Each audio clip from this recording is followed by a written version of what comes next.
Deep in the highland forest of Ratanakiri, Chanti Dam is looking for a mining site. Her local contacts tell her it was established in violation of Cambodia's land law. She knows a company is exploring for iron ore. 24,000 acres of forest land is under threat.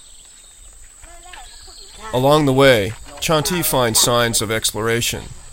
Discarded core samples at a sacred religious site, and heavy equipment broken down on the muddy road. Then she finds it, a construction site, possibly for an ore processing facility. I brought you here because this is an important place for traditional agriculture and a sacred forest for indigenous people. This place is becoming a mining site, and it will affect their culture and livelihood.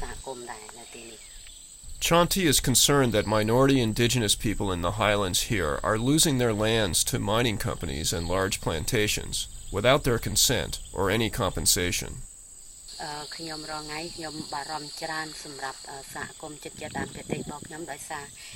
I'm quite worried for indigenous people because many of them don't go to school and they totally depend on the forest and land for their livelihood. They don't know much about laws and government regulations, so they are afraid to advocate. Today, they have little land to make their living, and if they don't have these land and natural resources, they will be forced to go and find work elsewhere.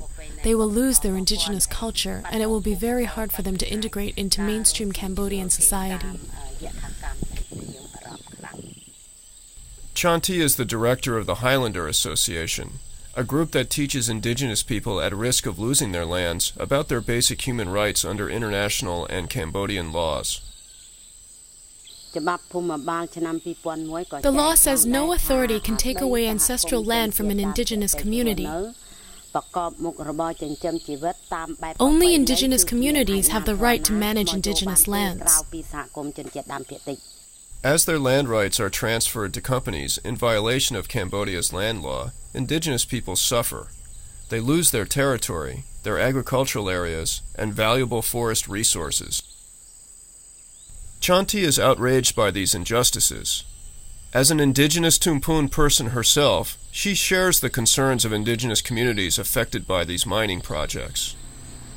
She travels to many remote communities, sometimes by boat up the Sesan River, where another local community is under threat of a mining concession.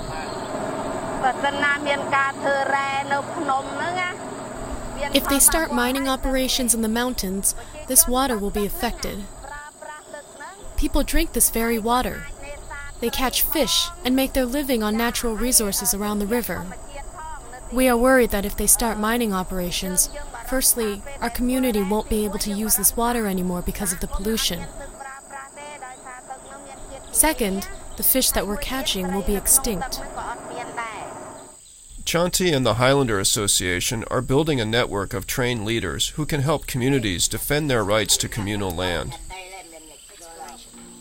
This work is dangerous. Chanti has been warned on several occasions that armed men have come to her home looking for her. So far, she has avoided them. Despite these threats, her work continues. We are not hopeless. We are finding different ways to convey messages directly from the affected communities to the government and international community. If indigenous people are healthy, educated, and they prosper, then that would hasten the development process of this country. If they are suffering through the loss of livelihood and culture, this will affect Cambodia. We hope that decision makers will understand that indigenous people are also citizens of this nation. And one of my key strategies is to allow the affected communities to speak for themselves. Let them tell the story. I want to empower the affected people to become their own problem solvers. Some communities vow to fight until their last breath to protect their land and livelihood.